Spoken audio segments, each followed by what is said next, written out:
Come, sit by the fire. Let me tell you a story.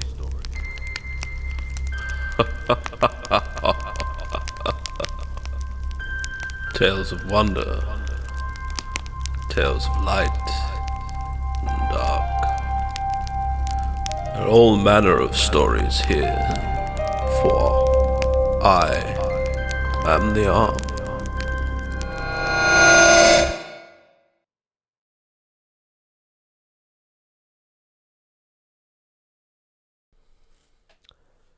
As bloody as you can. Darren clicked his fingers together. You know the way. That arrogant, egotistical clicking those who have never worked in the service industry click when they want the attention of the overworked and unappreciated staff. He drained his pint and slammed it down on the table as he continued the rapid-fire clicking. Eventually, a haggard yet still smiling waiter with the name tag Carl on it appeared. "Yes, sir, how can I help?" Darren didn't look up as he pointed at his empty glass. "Another round. That's a good pint there, son." Carl nodded as he picked up the glass. "Not a problem, sir. Would you like to look at the menu while you wait for the rest of your party?" Carl asked, slightly desperate to progress the time this man spent in the restaurant this evening. Darren shook his head, eyes still never raising to meet the subject of his words. "Nah, wait till me bird arrives." Carl nodded again, using the downward roll of his neck to obscure the upward roll of his eyes. "Of course, sir." As Carl made his way over to the bar, Darren shouted after him, "And let's head this time." Carl didn't respond, only quickened his pace away from Darren's table. Darren whipped out his phone and checked the time. 7:20 p.m. the phone screen informed him over the zoomed-in screensaver of Jennifer Lawrence's cleavage. Fuck me, Darren thought. 20 minutes late. He had never waited for a bird in his life. That was one of his rules. Darren had many rules. He loved to tell people that he had inherited them from his father, but by all accounts, his father had been a rather meek soul, not one for grandiose or definitive statements of any kind on any subject. Darren still told the story, though. It fit into his whole image. Darren considered himself a man's man, a bloke's bloke, a geezer's geeze. One of the last of his kind, so he claimed. They didn't make them like him anymore. He believed you held a door open for a woman and pulled back her chair when sitting down to a meal, but also that they should defer to his reasoning and decisions when it came to the serious stuff in life. He liked his cars fast and with no seatbelts. He liked his films 2 hours long, with enough guns, explosions, and exposed breasts as was reasonably feasible. He considered free speech to be the most important and only ideal in which to swear by, and if anyone was ever upset or offended by something you had to say, well, that was a default in their character, not yours, and they should toughen up a bit. But Darren's biggest rule, and one he had always refused to even consider budging on, was this. He liked his meat raw, and he liked it bloody. It put him in touch with his ancestors, he claimed.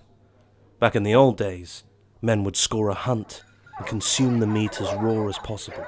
The idea was that the blood of a vanquished creature would serve to sustain and strengthen his physical body, as well as his mental and moral character. He loved steak, and he hated that almost nowhere would serve it blue these days. Health and safety, snowflake, loony lefties had ruined almost everything Darren held dear. But tonight, Darren was going to have his meal bloody, even if it meant a long and difficult chat with that poncy waiter who was taking far too long to bring that pint over. Across the restaurant, the door opened and Darren's date had arrived. A petite blonde woman by the name of Alice. They had met via Tinder, Darren's preferred romantic hunting ground. Always best to hook 'em in through the screen, he'd like to say. Adds mystery and intrigue, despite almost always sending an unsolicited dick pic before the first date had even occurred. Luckily for Alice, she hadn't been subjected to this before tonight, so she arrived in high spirits and apologetic for her lateness. Darren rose from the table with a devilish grin as he pulled back Alice's chair for her. She smiled at this chivalrous conduct, right up until he started clicking again. Carl approached from the bar with his painted-on smile. "Oh, your guest has arrived. Fantastic." Darren pointed at Alice's coat. "Take the lady's coat with you, son. And where's that other pint?" Carl approached Alice and extended a helping hand. "Shall I take this for you, miss?" Alice nodded and passed Carl the coat. "Thank you, yes." Carl took her coat and turned back to Darren, who had sat down opposite Alice. "I'll get that drink for you now, sir. I apologise for the wait. Can I get you anything, miss?" Alice held up her hand and shook her head. "No, thank you. I'll be fine with the table water for now, thanks." Carl nodded and stepped away from the table, as Darren raised his hand. "No, head? Of course not, sir," Carl quipped before heading across to the coat hanger by the door. Darren shook his head as Alice settled in her chair and reached for a menu. "Fucking service here's terrible. Should have chosen somewhere much nicer." Alice looked up from the menu at Darren. "Oh, I love it here. Me and the rest of our company like to come here for lunches on a Friday. They do a great risotto." Darren laughed and placed his little finger to his lip. "Ooh, a lovely risotto! Ooh!" He cackled again. Alice frowned a little. Looks like another dud date on the cards. "Yeah, I'm vegan, so I like nice, fresh ingredients, you know." Darren exhaled long and slow. Looks like another disappointing date on the cards. "Vegan? Why would you do that to yourself?" Darren shouted a little too loud. Alice rubbed her forehead, a tension headache building from the myriad of times she had to explain this harmless, personal decision to people. "Well, it started off as a health thing. I have a stomach condition. My body doesn't process meat all that well. I went vegetarian to help with that, and eventually I just went full vegan. Plus, it's environmentally friendly and much more sustainable." Darren groaned like an animal in heat. "You ain't say nothing about this on Tinder. I thought you were one of the same ones." Carl arrived, placing the pint down in front of Darren. "There you are, sir. Now, have we decided, or do you guys need some more time?" Darren glanced at the menu. "Yeah, I'll have the steak, bloody as you can make it." Carl pulled a pad and a pencil from his apron and frowned at Darren. "Sorry, sir, we don't actually serve steak here." Darren paused. He didn't quite understand what he was hearing. "Oh, no sirloin, so rump, is it?" Carl laughed a little. No, we don't serve any beefsteak here at all. I know it's a little strange." Darren slammed his hand down on the table, shocking Alice and Carl alike. "Little strange? Little strange? It's fucking lunacy, if you ask me. Why don't you serve one of the most basic staples of British cuisine?" Carl held his tongue and looked at Alice, who attempted to hide her face in shame. Suffice to say, she would not be present at this date for much longer. "Well, sir, the management thought that due to the shifting dietary and eating practices of the customers, it was actually losing money having it on the menu. It was a purely business decision." Darren shook his head, his face screwed up like he had just been served human waste on a plate. "This is because of you lot, ain't it?" "Ooh, I don't want steak. Give me a courgette instead," Darren spat at Alice. Alice laughed and stood up from the table. "Whatever, mate. You're a fucking lunatic." Alice walked away from the table and headed to the bathroom. Carl stood silently waiting, hoping this meant that Darren was also leaving. "Well, what do you have? I'm still eating." Carl fought back a sigh and pointed towards the specials board across the tables on the far wall.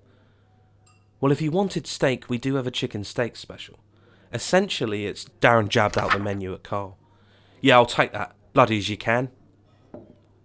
Carl took the menu, relieved. "Well, it won't be bloody, but I'll put that right through for you now." Darren turned to Carl, gripping his arm. "It will be bloody, son, or I ain't paying. I'll take it, medium rare." Carl couldn't tell if he was joking. "Sir, you do know you can't eat chicken medium rare, don't you?" Darren snorted with defiance. "Maybe you can't, sunshine, but I'm made of sterner stuff. Medium rare? Chop chop." Carl stepped back to the table. "Sir, we legally can't serve anyone chicken at any other temperature below 75 degrees. You will get salmonella, and we would be liable." Darren slammed his fist down on the table again. "Look here, I'm a fucking man. Yeah? I'm a grown-ass man. I know what I want. I know what I can handle. So don't give me any of your lefty snowflake bollocks, alright? Get in that kitchen and tell the chef I want a chicken steak special, medium fucking rare. Yeah? You want it any clearer? Alright, I'll tell you what I'll do. Bring me a fucking piece of paper. I will sign an agreement right now, relinquishing you and this restaurant from any liability. Sound good? That make you feel better? Stop that shaking in your boots? Carl paused. Now, morally, legally, and ethically, he should refuse this request. Ask the man to leave and call the police when he refuses, and have done with it. But this man's insistence, his gross, arrogant, and indecent behaviour and attitude, well, it begged for punishment. Carl smiled and walked over to the bar, just as Alice exited the bathrooms next door. Are you alright? I'm so sorry about him. It's a first date and all, but I can't believe I brought him here. I come in most weeks, Alice said. Carl turned and smiled at Alice, as he clutched a pen and a sheet of paper in his hands. Not a problem at all, miss. In fact, if you wanted to take a seat at the bar, I'd like to offer you free drinks and a meal tonight. Plus, a once-in-a-lifetime show. Alice was confused. A show? What do you mean? Carl motioned towards Darren, who sat seething at the table, tweeting to his 37 followers about the state of modern British restaurants. Well, your now ex-date is insisting on eating the chicken steak special tonight. Served medium rare. Alice held a hand to her mouth, shocked. But... Carl winked. Exactly. Alice looked from Darren to Carl. Now, she was a sensitive person. She had morals. She didn't wish harm to anyone, no matter how vile. But tonight she would make an exception. Could I get a margarita and the mushroom risotto? She said, smirking. Carl headed towards Darren as he replied, Oh, it would be my pleasure, miss. Carl approached Darren and put the paper down on the table. Darren signed it without looking up. I, Darren Gimble, relinquish the staff and establishment of Quagino's of all responsibility and liability from any effects of the meal I eat tonight, date March 18th, 2020. He finished scrawling and shoved the paper and pen back at Carl. Chop chop, son, he said. Carl smiled. He smiled wide and with genuine sincerity for the first time in a long time at his place of employment, and said, Right away, sir. My pleasure. Carl went into the kitchen and gave the orders to the chef. The chef checked the letter absolving him of the crime he was about to commit, and shrugged. Well, it was slow tonight. Why not? Carl then returned to the bar and made Alice her drink. They spent the next 20 minutes talking and getting to know one another. They had met several times before when he waited on her and her colleagues. She was always the biggest tipper of the group, and he had always made her laugh. Darren spent the entire 20 minutes furiously tapping on his phone. Then, the service bell rang. Carl and Alice smirked at one another as Carl entered the kitchen, retrieved the steaming bowl of mushroom risotto and the lukewarm plate of chicken steak. Carl paused at the bar, placing the risotto in front of Alice, and then made his way over to Darren. He placed the plate down in front of him. About fucking time, son. Now then. Darren eyed the plate in front of him. On the outskirts of the plate, a medley of steamed, then grilled, tender-stem broccoli and asparagus. Those will be pushed aside. On the other side, a small pyramid of thick-cut, thrice-cooked chips. They'll be good, once drowned in ketchup. You got ketchup? Darren asked. Carl motioned to the fully stocked sauce container in front of him. Right there for you, sir. Darren went back to the plate with no verbal receipt for that comment given. Next to the chips, a small ornate gravy boat filled with some sweet-smelling mushroom sauce. 4 black peppercorns floating on its surface. Then, in the centre of the plate, the chicken steak. It was a large chicken breast, butterflied. Across its surface, grill marks from the char grill it didn't spend nearly enough time on. In between the seared white lines of cooked flesh, lines of uncooked, bacteria-infested pink flesh. Chicken, when partially cooked, has an odd smell. Slightly sweet, but also acidic. Darren's mouth was already salivating at the thought. Carl stood by the table, waiting until Darren looked up at him. "Off you pop then, son. Enjoy the bird over there by the bar. I've got this one there." Carl nodded and moved away. "Of course, sir." "Bon appetit." Carl headed back to the bar and stood next to Alice. She gripped Carl's arm. "He's not really going to eat it, right? Surely not." Carl looked back at Alice. "I promised you a show, didn't I?" Alice laughed as they turned their attention to Darren as he doused his entire plate in ketchup. Grabbing the knife and fork, he picked up the veg and dumped it into the gravy boat, and then put that on the table. Then he got to work. He moved nimbly, cutting a large section of the breast off. As he tore it open, more uncooked pink breast revealed itself. "Oh, lovely," he grinned as he brought the chicken to his mouth. He popped it in and chewed. The contrasting textures didn't throw him off. Soft, lukewarm grilled white flesh mingled with the rubbery and wet raw flesh. It was almost like sushi, Darren thought, as he wolfed down another bite. "These snowflakes don't know what they're missing," he shouted to no one in particular. Darren continued eating, savouring every bite. He ran his tongue across the slick raw meat as it was decimated by his teeth. As he continued eating, Carl and Alice watched in stunned silence. Surely he couldn't finish it. Darren grinned at them as he cut another hunk off, by now at the centre of the breast, where the ratio of cooked to raw was very much in favour of the former. He held it up to his captive audience. He ran his tongue along the entire length of the breast, his pink tongue utterly indistinguishable from the breast it caressed. Then he bit and swallowed. Then he stopped. A sweat formed on his brow. His stomach growled and squeaked like a dog attacking a balloon. Carl noticed this and quickly formed an idea. Grabbing the pen and paper from earlier, he headed to the bathroom doors. Quickly, he scrawled on the paper and hung it up and locked the bathroom doors. He rushed back to Alice, who was still staring at Darren. His entire face was white. Sweat poured from his forehead like a burst dam. His hands shook. Yet he continued to eat. He brought the fork and knife down to the chicken again and again and ate and ate. He would not let these loony lefties beat him. He was Darren. Dazza. The D-Train. He knew his body.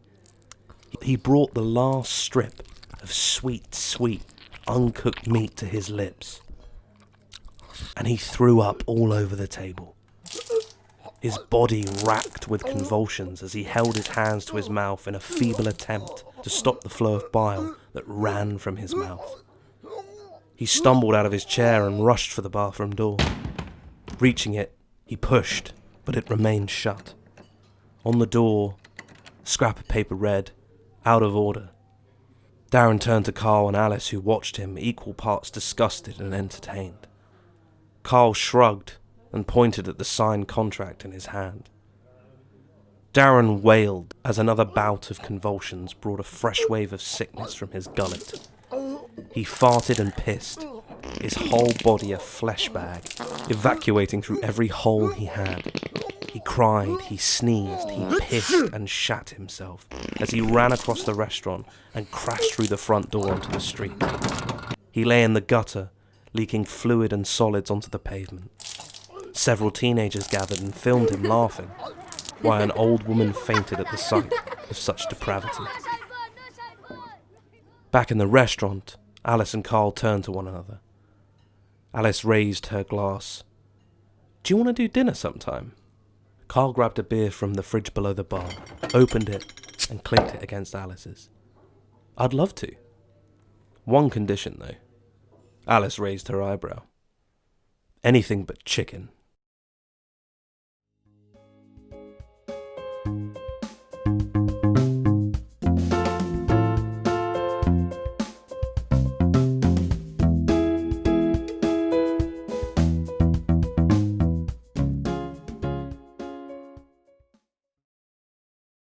We know best. Robbie hadn't ever been in this Spoons before tonight. Despite the town being a small patch on the south coast of England, it housed 3 separate yet equally run-down and depressing Wetherspoons. One, the Wheat Sheaf, was on the seafront and promised pristine coastal views and fresh fish daily. Instead, it provided a front-row seat with the litter-strewn beach and the stench of an armada of seagulls, fighting for whatever scraps that could be stolen, poached, or found. The second, the Corn House, was merely a street down from the one Robbie sat anxiously in now and was his regular. It had been refurbished a number of years before, but still, after a night of drinking and smoking there, he could still find concrete dust in the creases of his jeans and in his beard in the bleary-eyed mornings after. Robbie was in the Buccaneer, which was situated a stone's throw away from the shut-down train station. They didn't need trains here anymore, so said the government anyway. If you wanted to visit here, you should take the time to drive, they said, or take one of the newly ordained Boris Eco bus services. The Buccaneer seemed to have no discernible differences from the other hallowed halls of alcoholism that Robbie had spent his time in. As he took 2 big swigs of his pint, he surveyed the bar. It was 4:57 p.m, and it was already packed to the gills. If there was one thing you could say about the Buccaneer, there was no discrimination in patrons.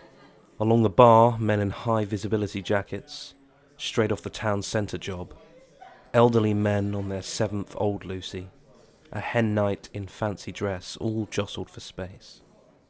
Even a group of city traders in town for a conference sat at a table with the crew of the Mabel, the town's premier and oldest fishing boat.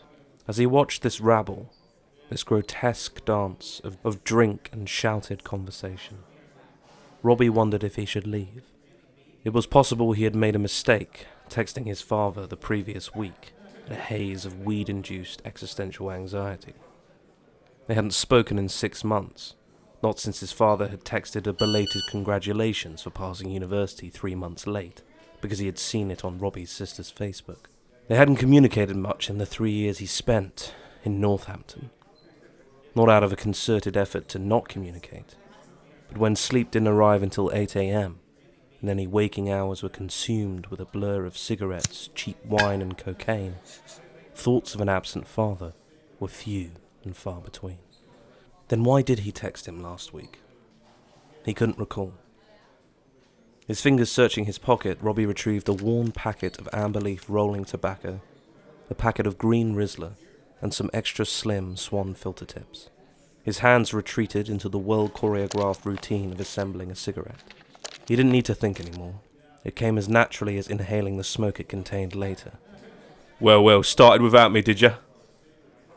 Robbie freezes as he recognizes the voice of that of his long-awaited father, Tommy. Robbie looks up and surveys his father. He's gotten fatter, he thinks. His hair, wiry and black, has crept up his head, revealing a new patch of scalp to the world, like a newly paved road.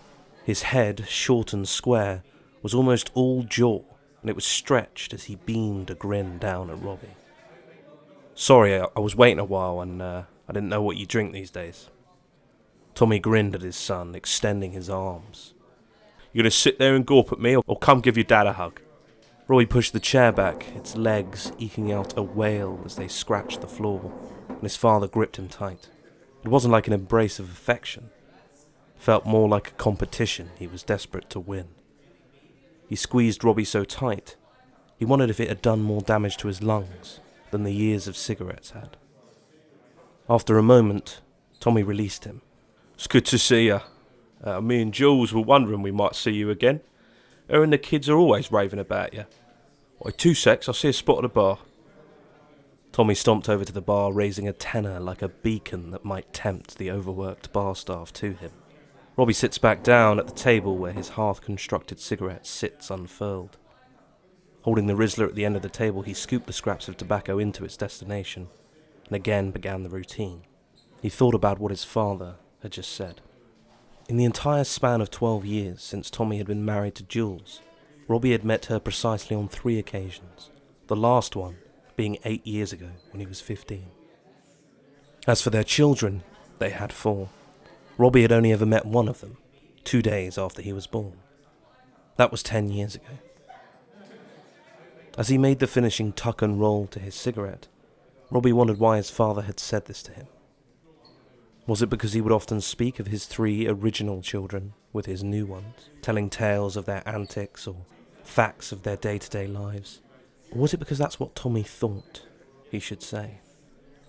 That for some reason, he might offend Robbie if he mentioned his family, without relating them back to him in some way.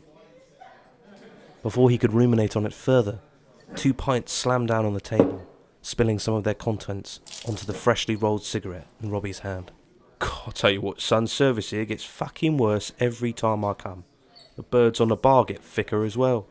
Tried to serve me a pint which was all head. I told her there's only one head I'll take from a woman, if you know what I mean.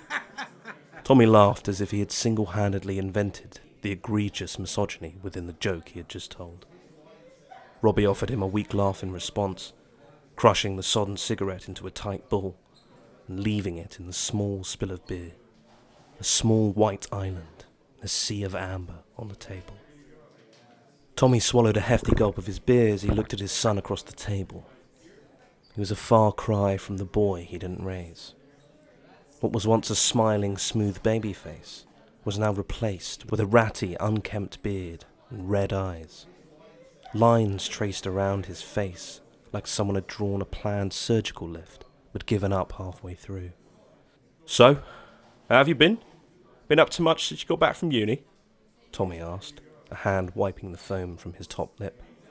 Robbie was unsure of how to respond to this question. The short answer was yes, he had been up to much since uni. The issue was where to begin, or to divulge and reveal.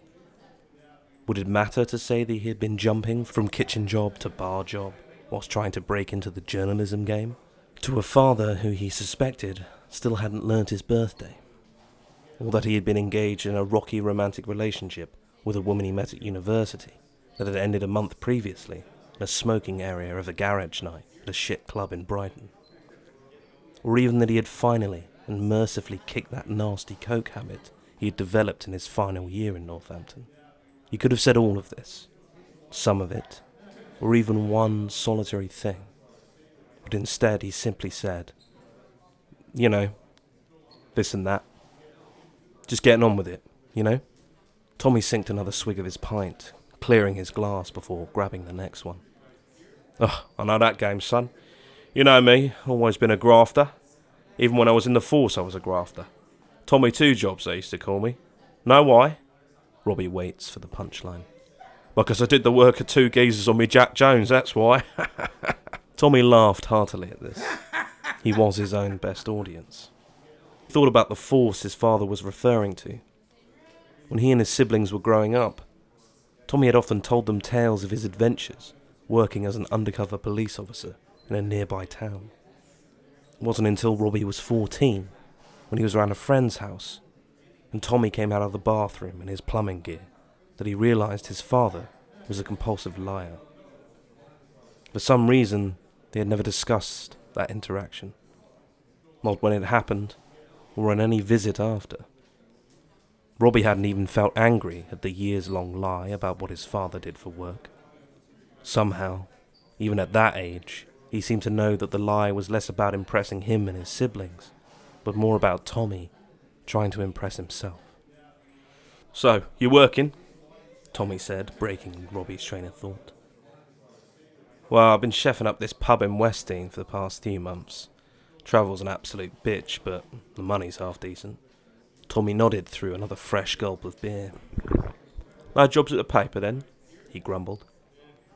So he does know what I studied, Robbie thought as he traced a finger around the rim of his glass. Perhaps his sister had broken the rule about not talking about him to their father, and caved into his constant interrogation about the one son that had proven elusive to pin down in a conversation over the past few years. No, it's not exactly the kind of publication I'd want to work for anyway. My idea of journalism isn't writing about the new extension of the fishing hours on the pier, or the fact that we got a second subway opening on the high street. Tommy nodded at what his son had said, composing his next thought. Well, nah, it's not some lefty rag now, is it? So it begins. Robbie had wondered how long it would take for Tommy to revert to his favoured topic. How his second son had always been far too soft since his mother had raised him. Ever since he stopped playing football when he was 13, Tommy had always viewed Robbie as a future member of the liberal elite. Not that Robbie had ever any chance of rising to any type of elite standing in this world. You're right. I should probably send my CV into the mail, right? Robbie spat the final word like he'd caught a fly in his mouth and wanted to send it as far away from him as possible. Tommy smirked as he drained his pint. Too fucking right you should, son. Only fucking paper in this country that speaks with an ounce of sense. I'm guessing you're on a Guardian these days. Just like your mother. In reality, Robbie's mother hadn't bought a newspaper since 2005, and that was just to stuff into a pair of Robbie's football boots to dry them out after a particularly sodden and muddy football field had soaked them through. But Robbie held back this fact. As he sat watching his father from across the table, he suddenly felt the desire to engage him fully in this argument, if that's what he was looking for. Well, the staff of the Guardian do have their fingers on the pulse, as you know, Dad. Did you know that most Leave voters are widely regarded to have failed all their GCSEs?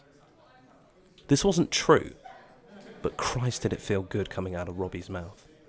Just to watch the veins on his father's forehead bulge and his red fingers struggle not to break the empty pint glass in his hands. Here we go, Tommy shouted, looking around the pub to an audience that was not there. Bloody hell, son, you believe everything these cunts say, don't you? Robbie pulled out his tobacco pouch again and began the rolling process. Think for yourself, will ya? You owe it to yourself. You owe it to yourself and the people of this fucking nation. Robbie leaned forward as his hands nimbly tucked and folded the Rizzler around the sliver of tobacco. Now, is that you saying that, or is it Rupert Murdoch? Tommy leaned back and attempted to control himself. He didn't want to do this. Not again.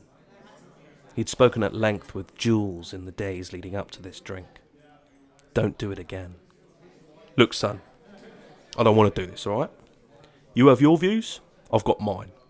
No sense in digging at each other over and over again, is there? We're supposed to be having a nice catch-up.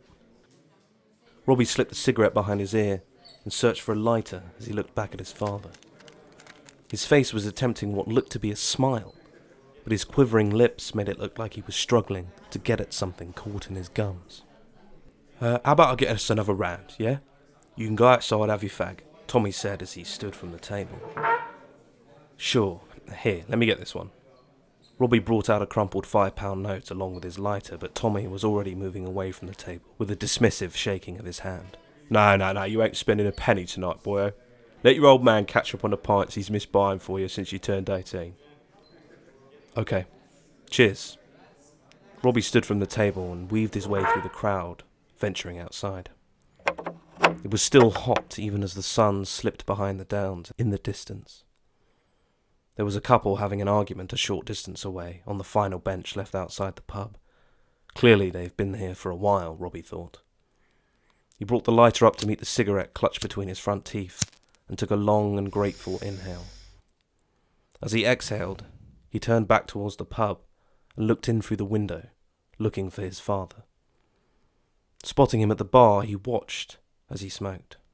Tommy stood patiently at the corner of the bar, undisturbed by the jostling of the high-vis-clad labourers next to him. For a moment, he seemed like a stranger, a man of patience and politeness, waiting for his turn to be served. He wondered if perhaps this patience had been a personality trait he cultivated earlier in his life. Things may have turned out different for him. His relationship with his mother, and their entire family. Then, a barmaid appeared from the back door to the right of the bar, and Tommy's meat hook of a hand jabbed at her with notes waving like a flag, and this thought dissipated. Robbie turned back to the high street and watched the 5A bus arrive. He could flick his cigarette in the gutter right now, jog across the street, get on, and be home within 15 minutes.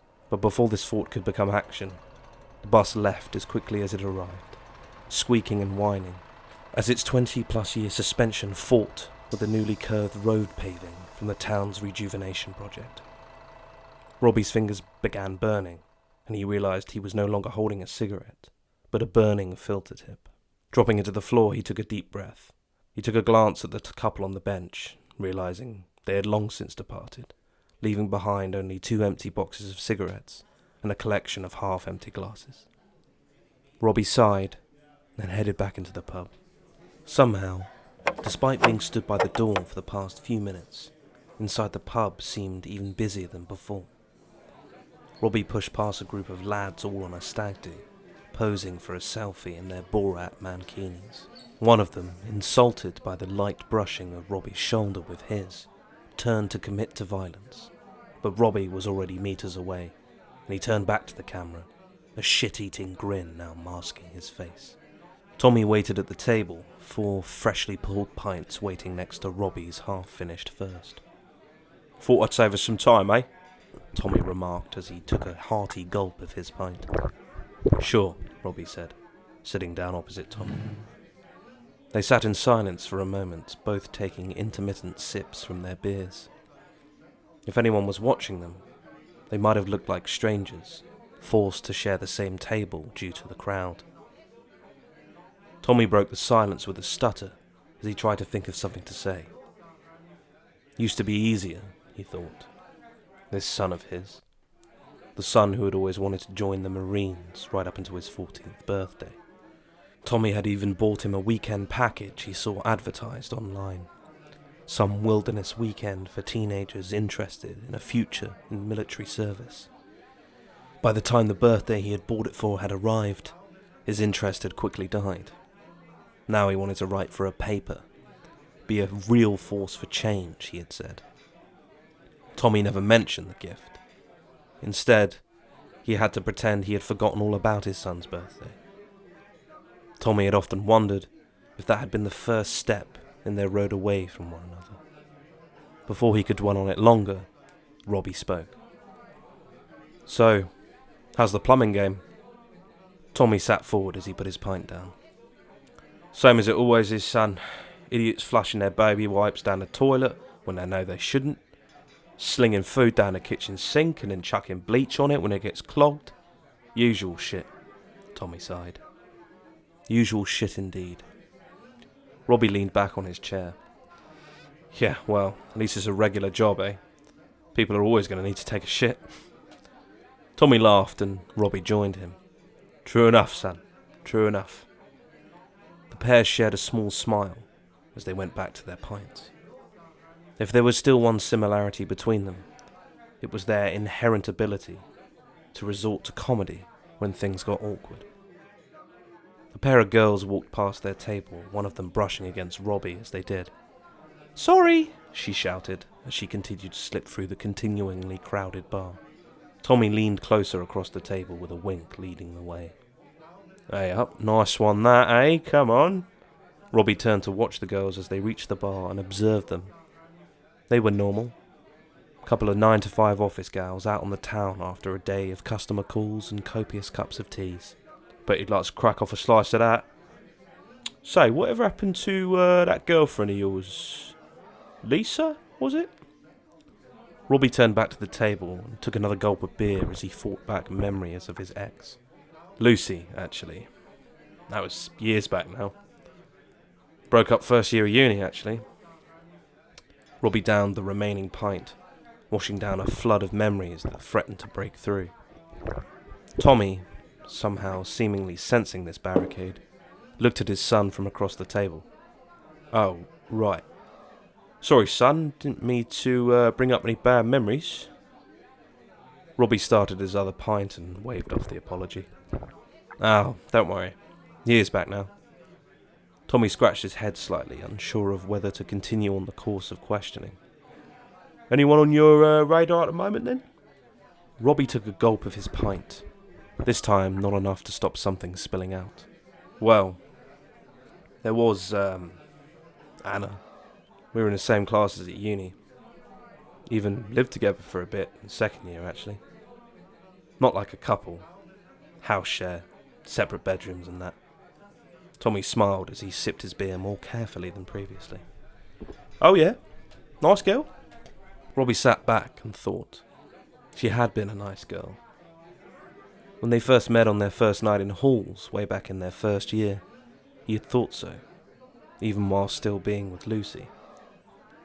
She had offered him a smoke and he had taken up the offer. They took a long walk around the woods surrounding their residence complex, and by the time the joint had finished, they had completed the loop around the woods. He knew he was in trouble. Yeah, she was nice, Robbie whispered, a small crack in his voice. Tommy frowned, worried he's broken the dam his son seemed intent on keeping built. You still in touch? Robbie took a deep breath before another large swig. No, not anymore. We kind of broke it off about a month ago. Too much distance, she said. She lives in Wimbledon. Tommy nodded, sitting back in his chair. Wimbledon? Posh girl, is she? The word posh shot from his mouth like a bad taste. It made Robbie laugh. Yeah, you could say that. Dad's a Swiss banker. You should see their house, Christ. 3 dining rooms. Tommy laughed heartily. Jesus Christ, son. They feeding the 5,000 in there? Robbie laughed a little. No, they didn't even eat together as a family, actually. Stayed over a few times in the summer. Had a meal with them. Seemed like the first time they'd sat down together in years.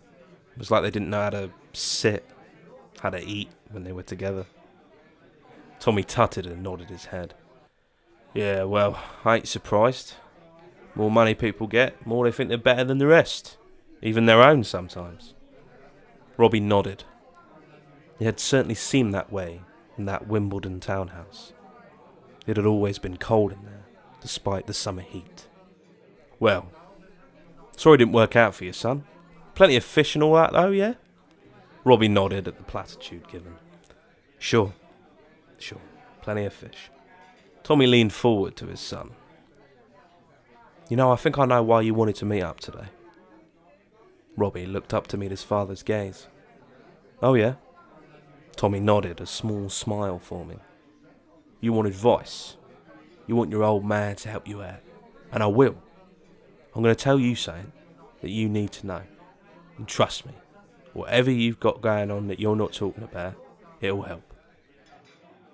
Robbie couldn't believe what he was hearing.